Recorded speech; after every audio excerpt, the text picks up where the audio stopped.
एक छोटा सा गांव था जहां चारों ओर घने जंगल थे। गांव के लोग कहते थे कि उस जंगल में एक पुरानी चुड़ैल रहती है। वह बेहद खूबसूरत थी, लेकिन उसके चेहरे पर एक अजीब सी भयानकता थी।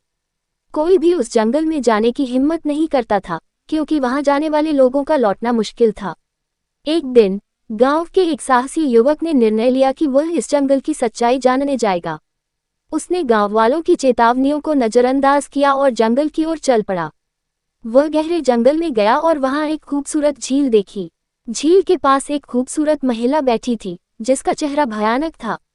उस महिला ने युवक को बुलाया और कहा, मैं तुम्हें अपने जादू से शक्तिशाली बना सकती हूँ, लेकिन तुम्हें मेरी एक शर्त माननी होगी। युवक ने सोचा कि शायद यह एक अच्छा अवसर है। उसने तुरंत हाँ कर दी।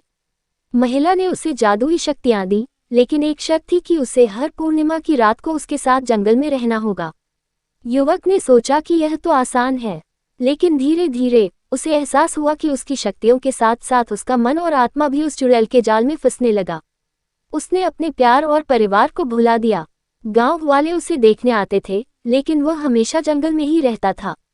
एक रात गांव के लोगों ने तय किया कि वे उस युवक को बचाएंगे।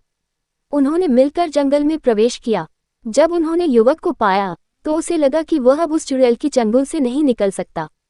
लेकिन गांव वालों ने उसकी यादें ताज़ा कर दी और उसे अपनी सच्चाई याद दिलाई। आखिरकार युवक ने चुड़ैल का सामना किया और अपनी शक्तियों की ताकत से उसे समाप्त कर दिया।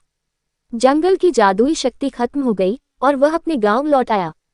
गांव वालों ने उसे बहुत प्यार से स्वागत किया और फिर से उसे अपने जीवन में खुशी और प्यार मिला। इस घटना के बाद लोगों ने सीखा कि कभी भी लालच में नहीं आना चाहिए और सच्चाई और प्यार हमेशा मजबूत रहते हैं। यही थी चुड़ैल की कहानी, जो हमें याद दिलाती है कि असली शक्तियाँ हमारे अंदर ही होती हैं।